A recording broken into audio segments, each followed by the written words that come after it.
Hey there, and thank you for choosing to wander these ancient mounds with me tonight. Before we dive in, take a moment to hit like and subscribe, but only if you genuinely enjoy this journey into history. Now tell me, what city are you in right now, and what time is it?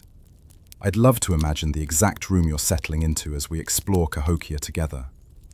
Go ahead, dim the lights, draw the curtains, and if you like, turn on a fan for that gentle, rhythmic hum in the background. Maybe grab a soft blanket or pillow. Find a spot where you can let your shoulders relax and breathe in and out. Picture this, torches flickering atop massive earthen mounds, the Mississippi's dark ribbon weaving through misty riverbanks, and the hush of dawn rituals rising from the plaza below. Feel the weight of shell gorgets against bare skin, taste the sweet tang of maize beer, and hear the steady heartbeat of ceremonial drums echoing in the cool air. Tonight, we'll slip into the world of Cahokia's builders, traders, and visionaries. We'll witness sunrise blessings on Monks Mound, journey along river trade routes, and stand guard under the full moon with Scout Mato. So, settle in, let your mind wander back 1,000 years, and let's uncover the secrets of the Mississippian Chiefdom at Cahokia together. First light gilds the broad expanse of the Mississippi like molten gold, tracing a ribbon of warmth across the water. Along its banks, young saplings tremble in the soft breeze, their new leaves catching dew as if studded with jewels.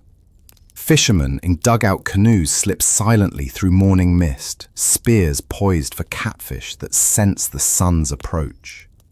On the great central plaza of Cahokia, earthen mounds, some as high as 6 stories of stone buildings, stands silent against the awakening sky.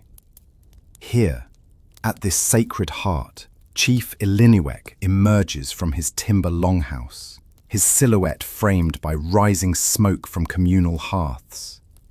He is tall and steady, dark hair braided with eagle feathers that sway with each step. His shell and pearl gorget catches the dawn's glow, proclaiming his station as mediator between the river's spirits and his people. He climbs the polished ramp up Monks Mound, each level a terrace of red clay footprints, to perform the sunrise blessing. Below, Kitchi, a flint knapper's apprentice, kneels at the mound's base. His lean frame is cloaked in a simple leather tunic and soot smudges his cheeks from last night's workshop fire.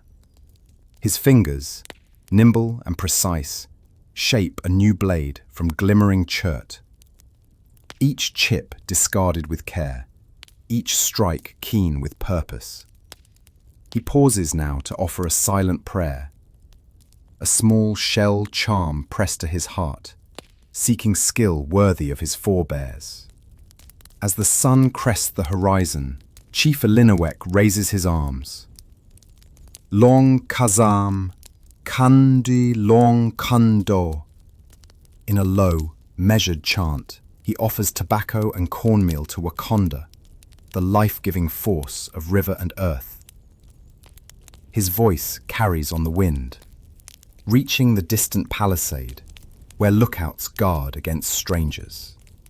At the chant's close, he scatters the mixture into the grass, and the day truly begins. From Monks Mound's summit, the traders Wire and Lona launch their canoes into the river's currents. Wire's paddle dips with the grace of a bird's wing.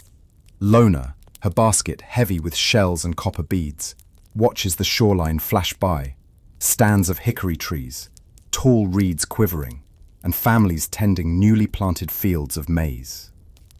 The river, she knows, binds Cahokia to lands unseen, to salt springs to the south and flint quarries to the west. Meanwhile, across the plaza, priestess Ayana and drummer Hakan prepare the morning ritual. Ayana's flowing red cloak flutters in the breeze. Her forehead is painted with 2 white lines that curve like river eddies. Hakan, drum strapped at his waist, chooses a stick carved from dogwood. As the sun climbs higher, their procession forms in concentric circles around the plaza's great kneeling lodge. 7 young women in feathered skirts join them, and all step in unison, marking the heartbeat of Cahokia. Kitchi rises from his kneeling position and carries his chert blade to the mound's edge, offering it to Chief Illiniwek as a gift to commemorate the blessing. The chief nods in approval, then gestures to a nearby maize field where farmers are harvesting ears for today's communal stew. The air grows fragrant with sweet kernels and smoke from cooking pits. From the field, Cook Oki emerges, wearing a skirt woven from dried corn husks and an apron streaked with soot. She hefts a heavy clay pot, brimming with hominy, over a fire of hickory logs. Beside her, feast steward Elsu arranges wooden platters of dried fish, squash, and sun-dried berries on long benches. Children weave between their legs, eagerly awaiting the morning meal. As the first feast is shared, Chief Illiniwek descends the mound and takes his place beside the long table. He dips maize beer from a clay cup, savoring the tart, earthy flavor. He greets each honored guest, traders, priests, artisans, with a nod and an exchange of shell beads. The plaza hums with conversation, plans for the season's festivals, news of visitors spotted upriver, the health of the children born under the full moon. By mid-morning, the bustle disperses. Farmers return to fields, artisans to their workshops, priests and priestesses to their shrines. Kitchi, blade at his belt, follows Nokomis, master mason, to learn the art of molding earthen bricks for the next mound terrace. In the distance, Wire and Lona trade shells and flint for copper axes and marine shells, marveling at the network of peoples united by Cahokia's influence. As the sun arcs toward noon, the river's surface shimmers like a field of light, and Cahokia pulses with life, a community of 20,000 souls, bound by ritual, trade, and shared purpose. The dawn blessing has set the day in motion, a day in which every blade struck, every prayer uttered, and every meal shared weaves the tapestry of a great civilization rising from the river's edge. The morning sun has climbed higher, illuminating the vast plaza and casting sharp relief on the freshly laid terraces of Monks Mound. The air smells of damp earth and warm clay. All around, dozens of laborers move with purpose, men and women hauling baskets of red soil, children delivering water in hollowed gourds, and elders guiding the placement of each mound brick with keen eyes. At the heart of this orchestrated effort stands Nokomis, master mason and keeper of Cahokia's architectural lore. Nokomis is neither the tallest nor the strongest of the builders, but her hands hold a grace that belies her formidable strength. She steps down from the mound's working platform, her reed skirt whispering against packed earth, and kneels beside a shallow pit where fine clay has been meticulously sifted. With powerful fingers, she forms the first brick of the day, compressing the clay with rhythmic confidence.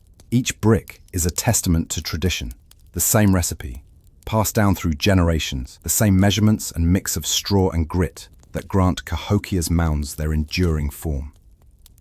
Apprentice Takoda watches with rapt attention.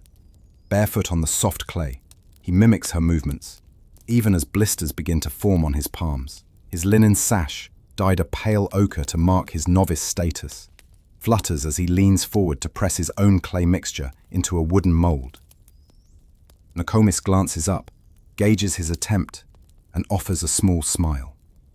"Steady hands, Takoda," she murmurs, her voice low but warm. The earth hears every tremor. Beyond the molding area, mound builders use wooden levers and ropes to hoist baskets of completed bricks up the slope. Between calls of encouragement and the scrape of tools, the rhythm of labor feels like its own ceremony. Above them, the terrace takes shape, a stepped pyramid of blood-red earth, each level wider than the one above, designed to stand against rain, wind, and the passage of time. Nokomis knows that these mounds are more than monuments. They are lifelines of social order, landmarks of power, and sanctuaries for the spirit world. By midday, the sun glares overhead, and sweat beads on every brow. Nokomis signals for a break. She gathers her apprentices, Takoda among them, and hands out gourds of cool river water. They sit in the shade of a tall sycamore tree, its roots knotted around the base of the mound like ancient veins. Between sips, Takoda asks about the patterns carved into the little clay whistles Nokomis fashions during her own apprenticeship.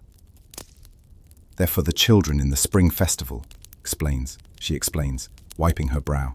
Each spiral tells of the river's winding path and reminds us that every journey has both an end and a beginning.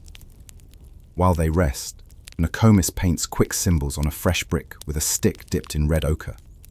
A stylized sun, a pair of footprints, and 3 concentric circles. These marks identify the craftsman, the date, and bless the mound against collapse. It is a silent ritual that turns every brick into a prayer. Refreshed, the team returns to work. Nokomis climbs the mound's slope to supervise the placement of the new row. With a wave, she directs 2 strong workers to align the bricks so that rainwater will run off cleanly. She tests each level with a small spirit rattle, a hollow gourd filled with seeds, listening for the tone that indicates uniform density. A dull thud means loose clay. A clear, ringing note means solid packing. Below her, Takoda pauses as one of his bricks chips on the corner. He frowns, ready to toss it aside, but Nokomis gestures him over. There is no waste in this world, only lessons, she says. Together, they repair the edge by moistening the clay and pressing it back into shape. She explains how small mistakes can become structural weaknesses centuries later. He nods earnestly, determined not to repeat the error. As afternoon light softens, the procession of workers slows. Nokomis calls the crew together for a final inspection. They walk the terrace's edge, looking for uneven joints, stray pebbles, or gaps. Each flaw discovered is immediately remedied. Bricks are adjusted, and the packed earth is smoothed with wooden tamps. When the last brick is set, Nokomis lifts a small shell charm from her pouch and places it into the mortar line, an offering to the ancestors, a wish for the mound's endurance. As the day wanes, she descends to the plaza, where Kitchi's apprentice blade and the clay whistles for spring lie waiting. Takoda hefts 2 bricks onto his shoulder, proud to carry his handiwork, while Nokomis carries the whistle toward the children's circle. Their eyes light up at the sight of the tiny, spiral-etched instruments. Nokomis lets each child blow, listening as the whistles sing out like river birds. She smiles, knowing that in the continuity of craft, from whistle to mound, late morning sunlight filters through the towering sycamores that ring the plaza, where a semicircle of timber scaffolds supports woven banners of crimson and ivory. The air thrums with anticipation. Today marks the opening of the Maize Festival, a rite to honor the harvest and invoke blessings for the fields ahead. Priestess Ayana emerges from the longhouse, her red cloak now trimmed with golden corn husks, and steps onto a low platform. In her hands, she carries a polished conch shell filled with sweet-smelling oils. The plaza floor has been swept clean of debris, revealing patterns etched into the packed earth, spirals, concentric circles, and images of river serpents. Drummer Harkin stands at the platform's edge, his bone drum gleaming, inlaid with mother of pearl. With a breath, he raises his carved stick and strikes the drumhead, releasing a sonorous echo that ripples outward like a stone dropped into water. Ayana raises the conch to her lips and breathes into it, producing a low, haunting tone that weaves through Harkin's drumbeat. One by one, dancers join. 7 young women in skirts of tasseled corn silk, their hair braided with tassels and small gourds. They step forward in slow, measured strides, tracing the earth's markings as their bare feet kiss the ground. As the procession circles the kneeling lodge at the plaza's center, a sapling framed with woven reeds, Ayana sprinkles droplets of oil onto the lodge's carved totems. Each totem depicts a different spirit: the river's flow, the earth's fertility, the sky's expanse, and the ancestors' watchful eyes. The fragrance rises, mingling with the scent of baked hominy drifting from distant cooking pits. Harkin shifts rhythm, transitioning from a heartbeat tempo to a rolling cadence, and the dancers accelerate their steps into a gentle trot. Their skirts flutter like fields of maize caught in a breeze. Ayana intones a chant, an ancient invocation passed down through oral tradition. Her voice rises and falls, carrying words that speak of rain spirits and sky watchers, of seasons turning like the great river's currents. From the mound's summit, watchers observe. The chief and elders nod in solemn understanding. Traders pause their journeys, and artisans stand motionless, honoring the ceremony's pulse. Children cluster at the procession's fringe, eyes wide with wonder as the dancers conclude their circuit. Ayana steps to the lodge and places the conch shell upon its altar, then beckons the youngest dancer forward to pour a libation of maize beer into a carved stone bowl. Silence falls, the drum's final beat fades, and Ayana speaks softly.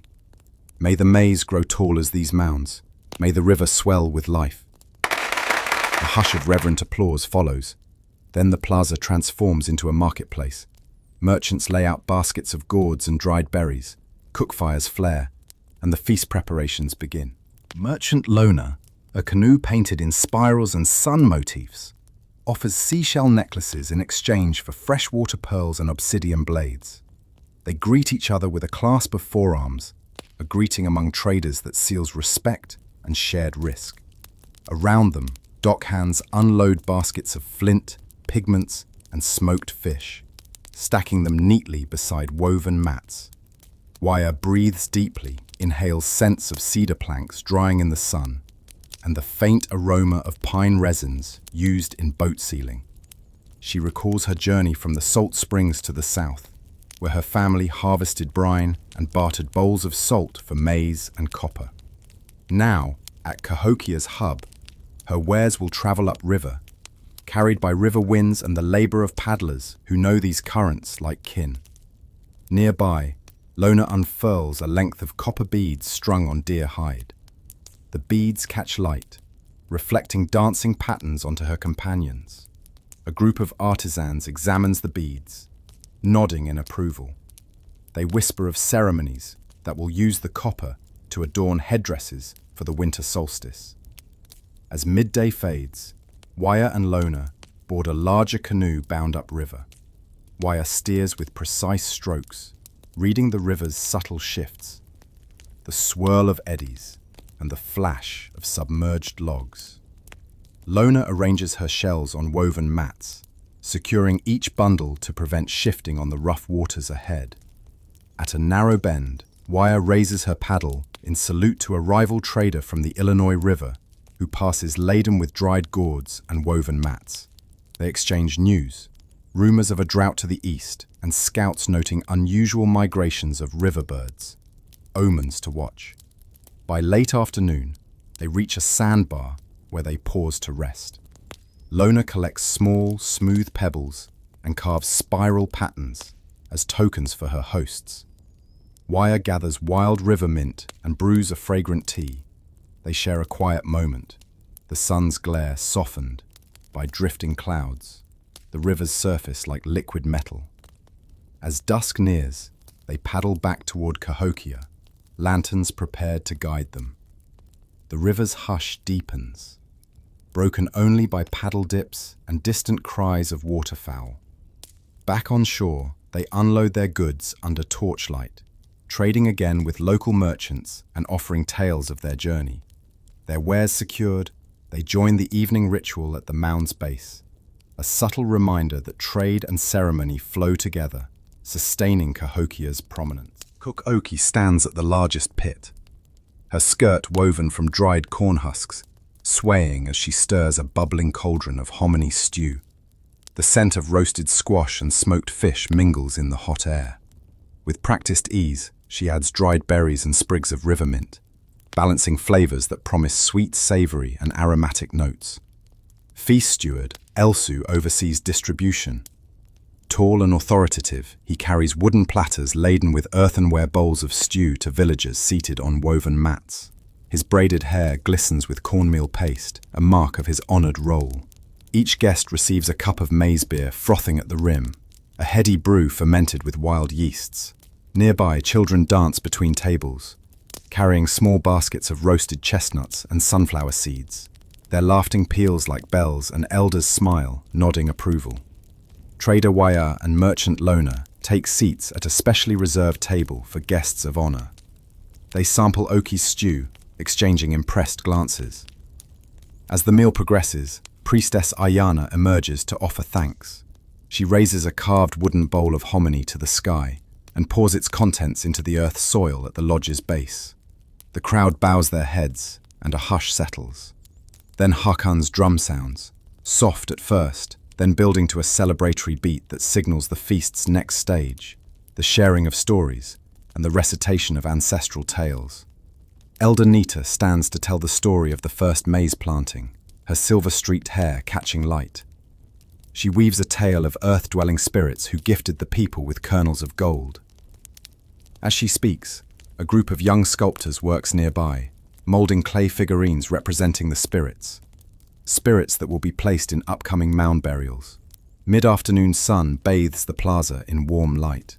Artists display painted hides depicting river hunts and seasonal rites. Drummers gather for a second, more festive performance. The air vibrates with rhythm and song as women chant in call and response, celebrating both the harvest and the living community. By late afternoon, the feast begins to wind down. Oki offers the final bowls of stew, and Elsu collects empty cups to be refilled for the evening celebrations.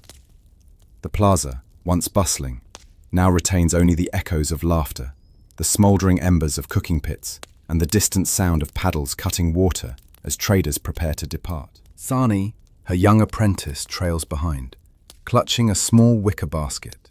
Ayoka gently parts the fronds of coneflower and snips petals with an obsidian blade. Each cut is precise. The petals of this flower will steep into a fever-reducing tonic. She explains to Sani how the plant's bitterness corresponds to its potency and how over-harvesting today could diminish tomorrow's gifts. They move to purple prairie clover, where Ayoka kneels so that her braided hair brushes the damp soil. She shows Sani how to pull only a single root segment, twisting it free and shaking loose the dirt. Bamel, respect the earth, she murmurs. Take only what you need and give thanks. Sani bows his head and ties the root in a bundle with braided grass. By mid-morning, their baskets carry a bounty: coneflower petals, ginger root, prairie clover, and sprigs of river mint. They gather at the medicinal lodge, a round structure of wattle and daub walls and thatched roof. Inside, clay mortars and wooden pestles wait. Ayoka hefts a heavy stone mortar and begins crushing the roots. The air fills with earthy fragrance as fibers break down under rhythmic pounding. Ayoka pours fresh river water over the crushed roots and lights a small fire beneath a clay pot. As the liquid simmers, steam curls upward, carrying the herbal bouquet. Elders arrive, leaning on carved wooden staffs. One brings coughs, another aching joints, a third seeks relief from fever. Ayoka ladles warm tonic into carved wooden cups, instructing each elder to rest beside the river's edge and listen to its flow. She promises the brew's cool relief within an hour. While they sip, Ayoka teaches Sani the next lesson, making poultices. She crushes wild ginger into a paste, mixing it with clay from a shaded bank. Together, they spread the mixture on fiber cloths and wrap them around wounded limbs, explains. Pain is a message, she explains. Our work is to heed it, not silence it recklessly. Sani watches the elders' features soften as warmth and healing oils seep in. Late afternoon, Ayoka leads Sani to a stand of black willow, whose bark yields salicylic compounds. She shows him how to shave layers of bark and dry them in the lodge's cracking hearth. This will become a pain relief tea, she says, tapping his shoulder with a leaf-laden stick. Sani nods, determination lighting his bright eyes. As dusk nears, Ayoka and Sani gather the remaining bundles and present them to Priestess Ona, who incorporates the herbs into ritual offerings at Monks Mound. A final prayer is whispered over the bundles, that each plant's spirit walk with the people through sickness and health. Young apprentices crouch on wooden benches, watching Tawa's hands as if they were ancient runes. Among them, his daughter, little Chaska, sits cross-legged, sorting the discarded flakes by size and translucence. Her small fingers flick away jagged bits, selecting those with perfect symmetry to polish into pendants. Though barely 10 summers old, her focus rivals that of her father's most seasoned students. Tawa's voice, low and resonant, instructs the apprentices on percussion flaking. Strike below the platform. Let the stone guide you. He demonstrates again, producing a leaf-thin flake that he holds aloft against the fire's glow. Sparks dance as he rubs the edge with a deer antler tine, smoothing each ridge until the flake gleams like a river's ripple. An apprentice named Wiko steps forward, flint core in hand, trembling with anticipation. Tawa nods, placing Wiko's fingers exactly where they should rest. Under the master's careful touch, Wiko delivers his first blow, a clean removal of a large flake. A cheer rises from the group, and even Chaska beams with pride. As the workshop hums, a breeze carries in the scent of smoked fish drying on racks outside. Tawa pauses to share a story, how the finest blades travelled through trade networks to distant lands, carried by traders who paid handsomely for knappers' art. He speaks of blades found in the earth centuries later, testament to Cahokia's legacy etched in stone. Night deepens. Torches flicker against woven reed walls, casting shifting patterns that dance across faces etched with clay smudges. Little Chaska bowls water into a shallow clay basin and dips her chosen flakes, rubbing them with powdered ochre and ash to reveal their true colour. She strings the finished pendants on strands of sinew, ready to present them at tomorrow's festival. Tawa gathers the apprentices in a circle. He holds the largest flake, shaped into a narrow blade, and declares it a gift for the community's chief hunter. The apprentices pass around the blade, feeling its weight and balance. In that moment, the workshop transcends mere technique. It becomes a crucible of culture, where stone, fire, and human will converge. High above, Priestess Ona stands on the mound summit platform, her face painted with alternating bands of charcoal and white clay that mark this day of mourning. With a bow of her head, she signals the drummers below to begin a slow, resonant cadence, each beat echoing like a heartbeat drawn into the earth. As the litter ascends the ramp, mourners line the path, voices low in ritual chant, weaving a tapestry of sound that honors both the fallen warrior and the living community. The path to the summit is lined with offerings, bundles of river mint for peaceful passage, carved stone markers etched with the warrior's clan symbol, and braided grasses weighted with dried corn seeds. The mourners pass these tokens upward, then step aside, wiping tears and clasping hands in support. Among them, young Kitchi stands with his flint blade, sheathed at his belt, eyes solemn as he watches the litter ascend. He remembers the warrior's kindness, how Featherbearer once spared his life when a hunting arrow misfired, and carries a small carved whistle as a personal offering.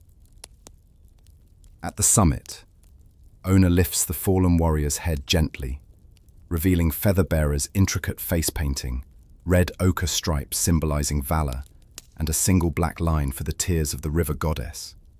She recites the invocation of the ancestors, her chant weaving through the morning breeze. Guide this spirit where the river meets the sky, where our mothers and fathers await. Each word is articulated with precision, echoing off the mound's earthen walls. Below the platform, drummers shift rhythm, creating a deep rolling pulse that mirrors the river's flow. The mourners respond with a low chant, their voices blending into a lament that speaks of loss and continuity. Ona places Featherbearer into the shallow chamber, carved just beneath the mound's capstone. Carefully, she arranges the copper ornaments and shell gorget around his chest, then slides a medicine sack filled with roasted maize kernels and wild mint beside him. Kitchi steps forward, hands trembling, and places his carved whistle atop the warrior's crossed hands. A hush falls. Ona gently pours a pinch of tobacco and cornmeal into the chamber, sealing the offering with a final blessing. She presses a slab of clay across the entrance, her fingers leaving an imprint of the clan's spiral mark. As the drummer's final beats fade, Ona raises her arms skyward. A flock of swallows arcs overhead, responding to her call. Mourners raise their arms in unison, releasing small pieces of woven cloth into the breeze. Each square dyed with the fallen warrior's favorite color. The cloth drifts down like autumn leaves, settling on the mound's slopes. Silence returns. Families step forward to offer private prayers at the mound's edge. Traders and artisans exchange solemn nods. Kitchi, clutching his whistle, bows deeply before the summit, then turns and walks away, his heart heavy but resolute.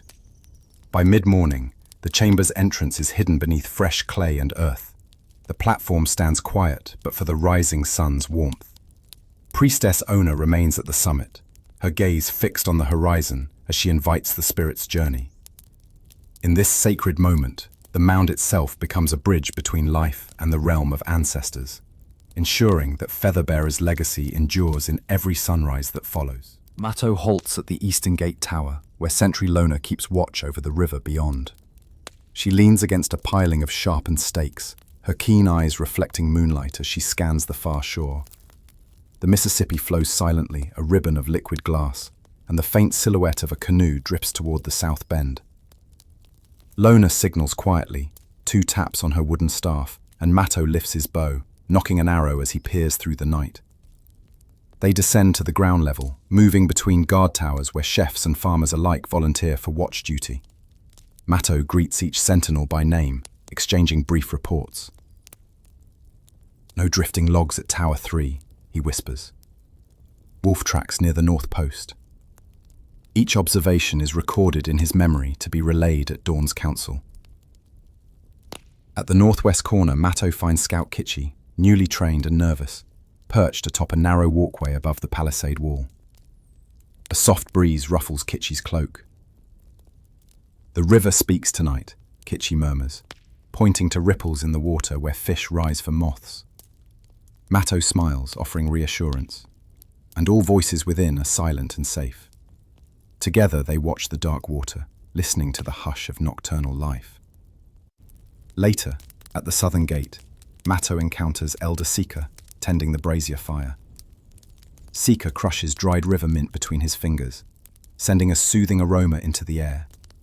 "For calm dreams," he says. He offers Matto a leaf-strewn cloth to wrap around his shoulders. Under Sika's watch, the palisade becomes not just a barrier, but a guardian of rest and renewal.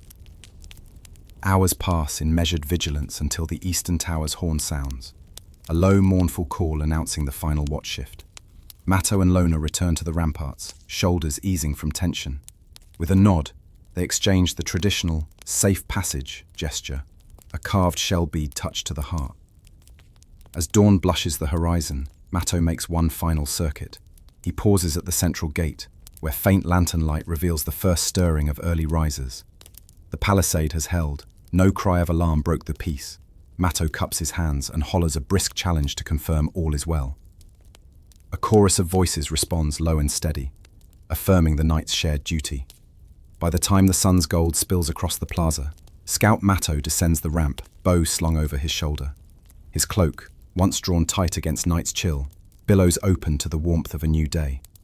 He carries the night's watch in his heart, a silent testament to Cahokia's resilience and the bond between its guardians. Bard Chanter sits upon a carved wooden stump, her frame draped in a cloak woven from dark goose feathers and streaked with red ochre patterns. Across her lap rests a gourd instrument strung with gut strings, polished smooth by decades of her fingertips. She rests her chin against the curves of the gourd, eyes closed, and summons the first notes. A soft, rippling melody that mimics the Mississippi's gentle current. Children press forward, their small faces illuminated by the flickering firelight. Adults stand behind, leaning on wooden staffs or resting crates of traded goods. Even the chief and elders, arrayed in ornate shell gorgets and copper pendants, find seats on low benches crafted from walnut logs. Chanter's voice rises, a rich alto that carries above the flames. Long ago, when river serpents slid beneath our waters, they taught us to feel the current's pulse and shape our lives to its rhythm. Her fingers dance across the strings, weaving a melody that swells like the river in spring flood. She shifts to a humorous tale, how Chief Illiniwek once challenged a rival chief to a race along the riverbank, only to tumble in the mud when his ceremonial leggings caught on a downed branch. Laughter ripples through the crowd, as Chanter imitates the chief's flailing arms and triumphant grin when he emerged, drenched but undeterred. Between verses, Chanter invites participation. A youth named Marpia steps forward, cradling a rattling leg-bone drum carved with star motifs. At her signal, he taps out a steady beat that blends seamlessly with Chanter's instrument, adding depth and momentum. Across the circle, clan elders display woven tailcloths, hand-painted panels depicting scenes of past floods, migrations and festivals. One shows the first planting of maize under a blood-red sky. Another, hunters stalking deer beneath winter's moon. Chanter's tone grows solemn as she transitions to a lullaby once sung to newborns. Sleep, my child, beneath the watchful sky. Let the river's lull cradle you gently by. She plucks each string with delicate precision, and the crowd sways, lulled by memory and melody. As the final chord fades, Chanter stands and addresses the gathered. Our stories bind us, river to mound, ancestor to child. May these tales flow onward, carried by your words and songs. She steps down and bows to each quadrant of the circle, her feathered cloak drifting like dark wings. The chief rises, nodding in approval, and motions to the plaza's edge, where food stewards quietly distribute bowls of maize porridge and sips of sweet honey mead. Conversation hums softly as families settle into the fire's warmth for the night's rest. Nearby, Weaver Seton unrolls a length of spun hemp, its fibers gleaming in the sun. She demonstrates the intricate pattern of diamond motifs woven into ceremonial robes, explaining how each shape embodies the 4 cardinal directions and the cycles of the moon. Her apprentice Carla, wrist-wrapped with flax threads, follows her hand movements, learning to set the warp and weft with exacting care. On the periphery, blacksmith Elu tests the strength of a newly forged copper blade. He plunges it into cold river water. Steam hisses, and the metal's sheen brightens like a captured sunbeam. His leather apron bears scorch marks from earlier heats, and his gaze is steady as he taps the blade's edge with a flint striker, seeking the clear ring that signifies proper temper. Potter Wenena interrupts her shaping to discuss glaze experiments, powdered shale from distant hills mixed with ash from hickory. She and Carla load test shards into a makeshift kiln, sharing a quiet moment as embers glow beneath. Setan interjects with tales of trade fairs at Cahokia's borders, where such glazes fetched high price among Mississippian allies. As midday approaches, Elu invites Wenena to observe smithing technique. She presses her ear to the glowing metal, discerning its temper by sound alone. Carla and Setan finish the first test cloth and pottery shard. They present them to Wenena, who nods in approval and marks each with a spiral signature, her personal glyph, blessing the work. In the afternoon, the artisans convene for critique. Elders examine the jar's symmetry, warriors test the blade's balance, and priestesses assess the textile's ceremonial readiness. Wenena leads a closing ritual, sprinkling river mint and tobacco around the quarter, sealing each workstation in gratitude. The plaza thrums with anticipation as villagers gather before a semicircle of painted hides, depicting legends of rivers and sky beings. At the center rises a scaffold draped in white cloth, where face painter Nahimana prepares her palette of ochres, charcoal, and clay pastes. Each hue speaks of a different blessing: red for valor, white for wisdom, black for transition, and yellow for harvest. Children line up and shifting, as Nahimana applies first the white base, symbolic of ancestral purity, across small cheeks. She guides each stroke with a slender bone brush, explaining to her own granddaughter, Aruka, that every pattern is a story, every line a connection to forebears. As the grandmother's wrinkled hand hovers, Aruka's wide eyes mirror both reverence and delight. Next, she invites Hunter Maru forward. His face becomes a canvas of bold red stripes and triangular eyes, invoking the strength of river panthers. Young women clustered nearby marvel at how Maru's painted visage transforms him into a totem of communal protection. Warriors in feathered cloaks stand ready for the evening's masked procession. On the scaffold's edge, drummer Hakan drums a ritual beat to signal the start of the festival. Nahimana descends to join dancers whose bodies shimmer with clay designs of swirling serpents. She oversees the final touches, a yellow sunburst on the chest of Chief Illiniwek's ceremonial robe, and charcoal crescents along the arms of younger dancers. At dusk, the procession moves in a spiral around Monks Mound. Painted figures, warriors, priests, artisans, step in unison, their bodies glowing beneath torches. Nahimana stands by the longhouse doorway, offering water and maize bread to participants before they join the spiral dance. The air hums with drum and chant, echoing ancestral words that bind them to the river's eternal flow. As moonlight filters through smoke and torchlight, Nahimana ascends the scaffold one final time. She raises her painted hands to the sky and calls out a blessing. Reverently, may our faces carry the stories, may our spirits walk with ancestors. A hush, then a cheer rises as toddlers tumble into open arms and elders wipe tears of pride. As dusk settles on Cahokia, a hush falls over the plaza where wooden benches face Monks Mound's western terrace. Tonight marks the solstice vigil, when sky watchers gather to trace the sun's final descent and welcome its return. From the summit platform, the silhouette of Priest Atohi emerges, carrying a polished quartz crystal that catches the last rays. His robes, dyed deep indigo to mirror the night sky, in the breeze. Below, young apprentice Tala arranges painted stones in a straight line across the plaza floor, each stone representing a cardinal point. Her hands are steady, despite the weight of expectation. The precision of this alignment ensures harmony between Earth and cosmos. As she steps back to inspect, she recalls her training. How the ancients used the rising and setting suns to guide planting and ceremony. Atohi begins the invocation. Great Sky Father, we honor your passage, that our crops may thrive, our waters flow, our people endure. His crystal glows, reflecting light onto the painted stones. At his signal, Tala lights small oil lamps beside each marker. Their flame flickers, casting dancing patterns reminiscent of constellations. Meteor Blade Warrior, Kona, stands at the northern marker, spear in hand tipped with copper flakes that glint under torchlight. She watches the horizon, attuned to the faint glimmer of stars.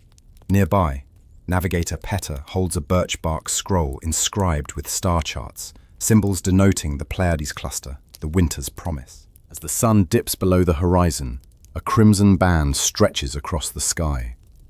A collective breath rises from the assembly. Atohi raises his quartz crystal high.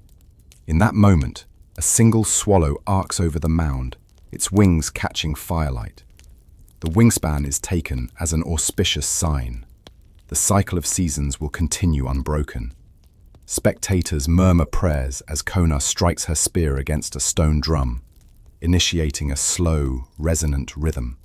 Tala steps forward, tracing the path of the setting sun with a staff, her movements precise and graceful. The dancers join, their robes embroidered with celestial patterns, stepping in time with the drum's beat. Above them, stars begin to emerge, Venus first, then Orion's belt. Atohi consults his scroll and directs a chorus of young singers to chant the names of the rising stars, each syllable carrying on the night breeze. Families stand united, their silhouettes framed against torches and the darkening sky. When the last ember of sunlight fades, Tala extinguishes the western lamp and relights it at the eastern marker, symbolizing renewal. The crowd cheers softly, and the ceremony dissolves into festivities. Tables of sweetened squash and warm maize brew appear, and children chase after glowing lanterns. By midnight, the solstice vigil concludes. Atohi and Tala descend from the mound, their roles fulfilled. In the plaza's center, the alignment stones still glow faintly, guiding future generations. The heavens wheel overhead, and Cahokia sleeps beneath the care of both earthbound guardians and celestial watchers. At dawn's first light, a mist clings to Cahokia's freshwater spring, known as the Healing Waters. The spring's limestone basin bubbles gently, and its clear water is said to cure ailments and soothe weary souls. Medicine keeper Inola approaches, carrying woven baskets of clay vials and sandalwood brushes for ceremonial anointing. Beside the spring, villagers form a single file, their faces etched with hope and fatigue. Among them is Mara, a seamstress plagued by fever, clutching a rag-wrapped bundle of feverwort herbs. She greets Inola with a bowed head as the keeper kneels and recites the invocation. Reverently, "Blessed waters, vessel of life, release our pain and renew our strength." Inola dips a shell ladle into the spring, capturing water that sparkles like liquid glass. She anoints Mara's forehead and wrists, applying delicate sandalwood strokes that leave pale lines. As the water flows down, Mara closes her eyes, breathing deeply as relief washes through her veins.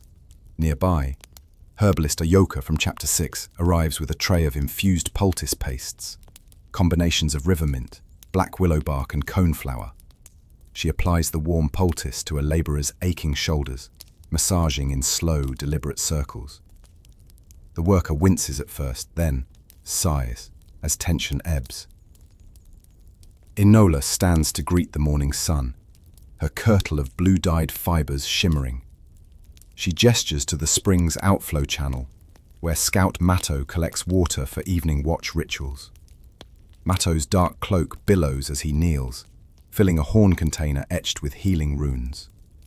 A group of children toddle forward with their mothers, each child receiving a drop of spring water on their tongue. The medicine keeper murmurs a silent blessing for long life and bright eyes. Parents smile with gratitude, offering small gifts, woven bracelets or carved bone charms, in thanks. By midday, the healing water ceremony concludes with a communal meal beside the spring. Clay bowls brim with hot broth steeped in medicinal roots. Soft maize cakes rest on leaf platters. As the crowd eats, Inola and Ayoka discuss crop rotations that promote medicinal plant growth near water sources, ensuring future generations will have cures at hand.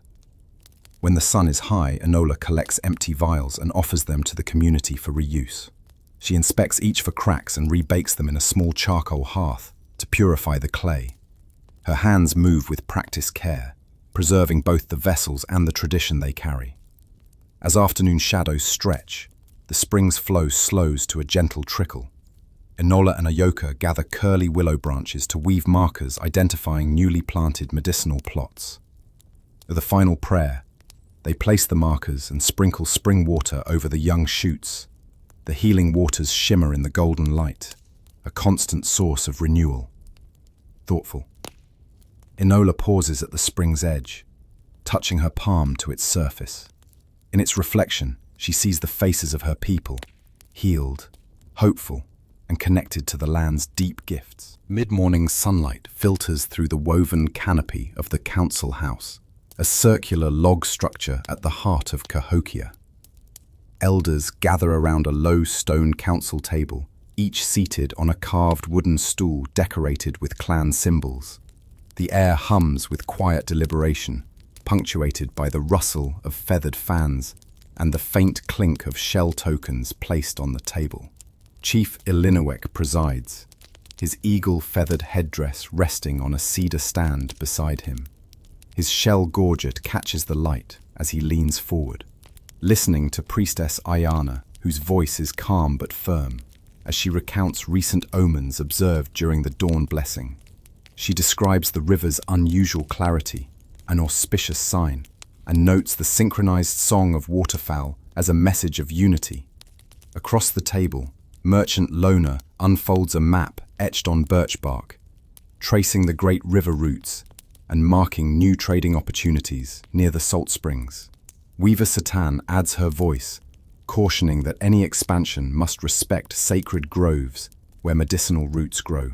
Herbalist Ayoka nods in agreement, reminding the council of the Healing Waters ceremony's success and the need to protect water sources. Elder Nita, silver hair bound with maize skirts, speaks of ancestral wisdom, The mounds themselves are living entities that require ritual renewal. She proposes an autumn rebuild of the mound terraces to reinforce communal bonds. Scout Marto stands to report on security. No breaches along the palisade, but unusual owl migrations suggest a shift in the seasons that must be interpreted. The debate flows steadily. Craftsmen request resources for new pottery kilns. The flint workshop seeks additional antler billets. The council balances these needs against grain reserves. When tension arises, Chief Iliniwek raises his cedar staff, calling for silence. He reminds all that Cahokia's strength lies in consensus, ritual, and shared purpose. After hours of discussion, the council reaches decisions. A festival will celebrate the autumn equinox. New trade missions will commence at first light. Artisans will receive prioritized clay and flint, and the mound refurbishment will begin after the harvest. The elders rise in unison, and Chief Iliniwek seals each resolution by placing a shell token in a carved central bowl. As the council disperses, Ayana offers tobacco to each elder, and they step outside into bright sunlight, their footsteps echoing across the plaza.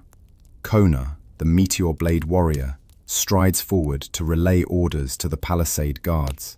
Sewing baskets, powdered ochre, and pottery fragments are carried away by artisans eager to begin new projects.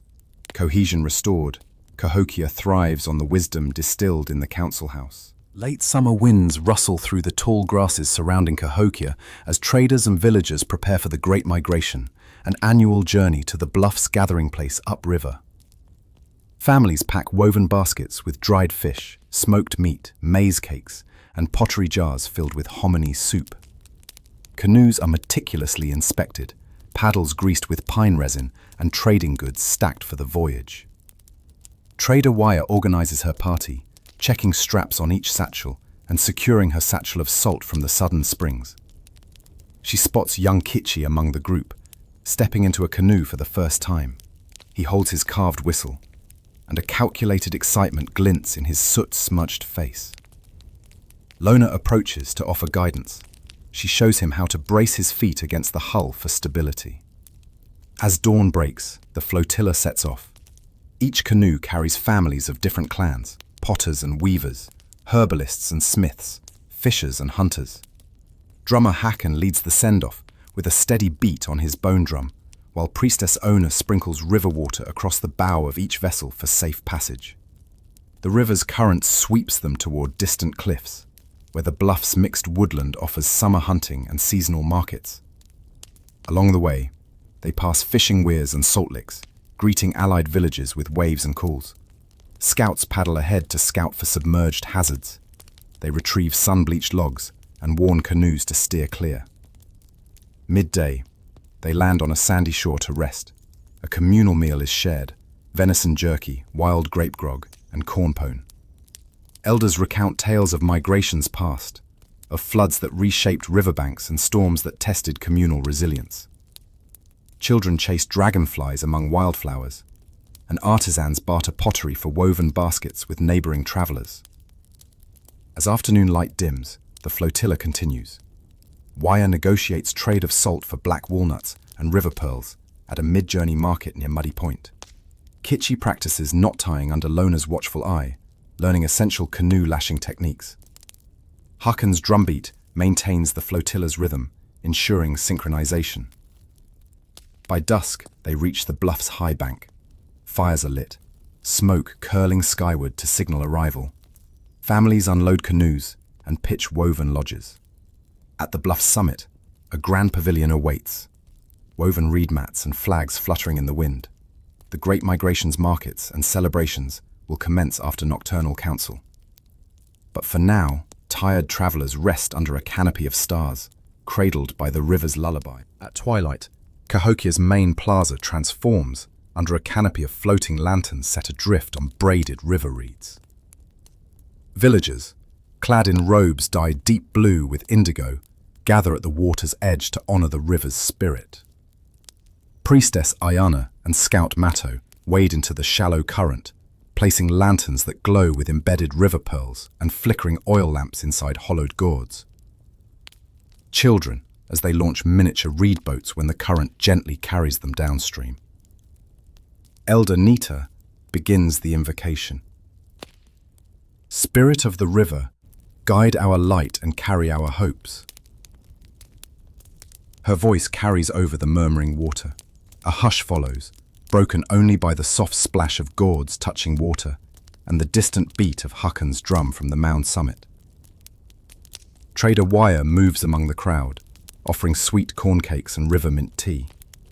She exchanges stories with visitors from upriver, tales of distant waterfalls, hidden salt springs, and new flint quarries.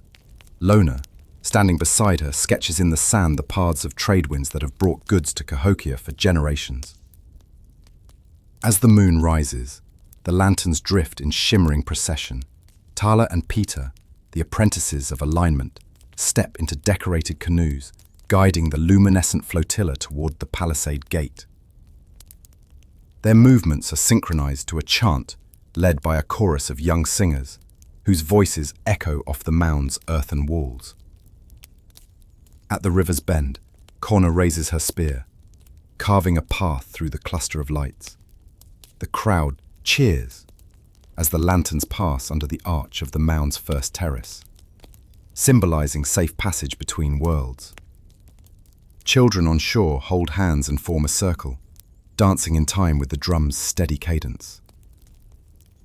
When the last lantern drifts from sight, Ayana stands on the shore, her cloak embroidered with glowing shell beads. She utters a final blessing, and the crowd disperses quietly. Carrying the memory of lights on water, the chill of winter arrives with pale sunlight filtering through bare sycamores. In the longhouse courtyard, villagers gather for the winter solstice feast, a celebration of light's return. Great wooden tables hold dishes of roasted venison, honeyed squash, and spiced maize porridge, steam rising in swirling tendrils against the frosty air. Chief Illiniwet presides, seated beneath a canopy of evergreen boughs and holly. He wears a cloak of fir and cedar, and his headdress is trimmed with holly berries. Elder Nita stands beside him, weaving a wreath of evergreen for the chief's seat, while Priestess Ona lights a circle of candles carved from beeswax. Families line up to offer gifts, intricately carved flint knives, pottery jars glazed in deep blue, and woven blankets dyed with madder root. Apprentice Carla presents a cloth embroidered with solar motifs, and Master Potter Wenena brings a ceremonial horn to be filled with honey mead. Drummer Haken strikes a heartbeat rhythm on his bone drum, as dancers in rabbit fur leggings perform a spiral dance around the tables. Children scamper between legs, carrying plates piled high. Waya and Lona oversee the serving of drinks, warm berry wine and spiced maize beer, offering cups to every guest. As twilight deepens, Priestess Ona raises her staff and recites, "Sun Mother, we welcome your strengthening light. May these bowls and songs kindle courage in the dark." At her command, each candle is extinguished, plunging the courtyard into darkness for a moment. Then, one by one, new torches are lit, symbolizing dawn's return. A trumpet made from deer antler heralds the sound. The crowd erupts in cheers and begins the feast in earnest. Stories are shared around fires, tales of the sun's journey, of ancestors surviving long winters, and of the promise of spring green. By late night, tables are cleared, and the community moves indoors for music and storytelling. Chante's lute echoes in the longhouse rafters, accompanied by flute and drum. The winter solstice feast concludes with shared lullabies, as the people of Cahokia drift to sleep, bathed in warmth and hope. The full moon rises above Cahokia, bathing the mounds in silver light, as families gather in concentric circles around Monks Mound summit. Tonight is the echoes of the ancestors' ceremony, when voices of the past are invited back to guide the living. Torchbearers carry flame-lit gourds up the steep ramp, their orange glow flickering against the mound's earthen walls. At the summit, Elder Nita and Priest Atoi stand side by side. Nita's silver hair fans out in moonlight, and Atoi's indigo robes shimmer with star-stitched constellations. They raise their hands, and a hush falls over the crowd below. No more nie. Atoi begins a low chant in the ancient tongue, invoking the names of founding ancestors. Let voices drift on river's breath. His voice weaves through the night air. Below, young Kichi clutches his carved whistle, ready to echo the call. At Atoi's signal, Kichi lifts the whistle to his lips and blows gently. The clear, haunting note rebounds across the plaza, mingling with Atoi's chant and stirring the crowd. One by one, participants raise instruments, flute, rattle, bone horn, to call out their own ancestral names. From the terraces, faint responses seem to emanate. The rustle of leaves, the splash of water, as though the land itself answers. Flames dance, shadows ripple, and the living imagine silhouettes of long-gone chiefs and artisans walking among them. Elder Nita then tells the story of Cahokia's first mound raising, her voice strong despite her years.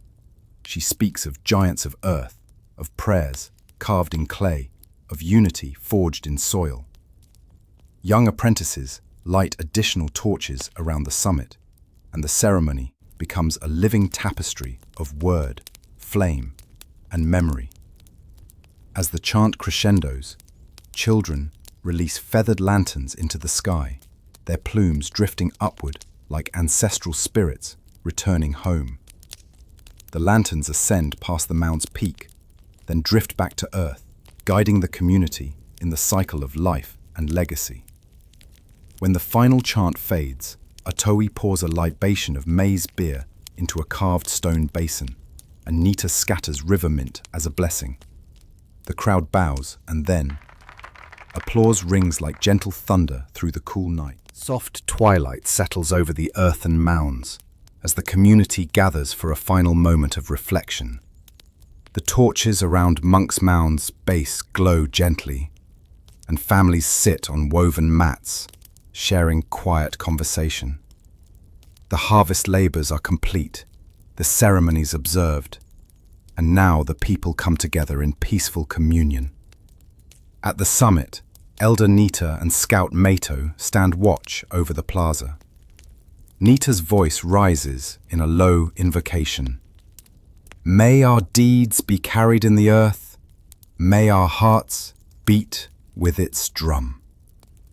Her words drift down the terraces as Mato lights a circle of small, sand-filled lamps at the mound's edge. Near the plaza's center, children weave floral garlands, wild asters and river mint, to place around each mound's base. Their small fingers work with care, and they're quietly laughing. Laughter rings quietly under the fading sky. Artisans set aside their tools. Farmers rest their staffs against the nearest logs, and priests extinguish the final ceremonial fires. Mato makes his way down to the plaza, greeting villagers with nods. He pauses to help an elder adjust her cloak and offers his cloak to a child shivering in the cool air. His presence embodies the guard's gentle watch, that even in rest, Cahokia's people care for one another. As stars emerge overhead, Nita joins Mato at the plaza's edge. They look up together, tracing familiar constellations and naming the ancestors whose deeds formed the mounds themselves. A soft breeze carries the scent of damp earth and late-blooming flowers. In the final moments before full night, Nita and Mato release handfuls of maize kernels into the earth, a closing offering, seeds for tomorrow's growth. They kneel together, placing foreheads to the ground in silent gratitude. The plaza falls into peaceful stillness. Torches flicker once more, then dim. The mounds stand quiet against the dark sky, a testament to generations past and those yet to come. Cahokia sleeps beneath the stars, its heartbeat echoing softly through the earth. As the final glow of sunset fades across Cahokia's silent mounds, allow yourself to linger here a moment longer. Feel the cool earth beneath you, each grain of soil shaped by countless hands, each rise and terrace a testament to community, ceremony, and enduring spirit. Take a deep breath in and exhale. Imagine the torchlit avenues now hushed, the drums stilled, and only the whisper of evening breeze through the tall grasses. You've walked sunrise ramparts with Chief Aliniwek, napped flint beside Tawa's workshop, shared the warmth of hominy stew by Oki's hearth, and whispered prayers beside the healing waters at dawn. Tonight, you've stood shoulder to shoulder with Elder Nita and Scout Mato as they scattered maize kernels, an offering of hope and renewal into the darkening earth. Let the memory of lanterns drifting on water settle in your mind, their soft lights carrying your own whispered intentions downstream. Recall the hush of the echoes of the ancestors' ceremony, how Kitchi's clear whistle wove through Atohi's chant, and how those voices seem to rise again from the earth itself. As you lie back, feel the weight of history pressed gently into your dreams. Know that Cahokia's builders and visionaries, the potters, weavers, traders, healers, and priests, live on through these stories, their legacy etched into every mound and every heartbeat of this land. Before you drift away, offer a silent thank you to the river that carried their canoes, to the stars that guided the sky watchers, and to the earth that cradled their hopes. And as your own eyes grow heavy under the soft hum of your fan or the whisper of your bedside breeze, carry with you the gentle pulse of Cahokia's world. Good night, and may your dreams be as rich as the stories of those who walked these mounds long ago.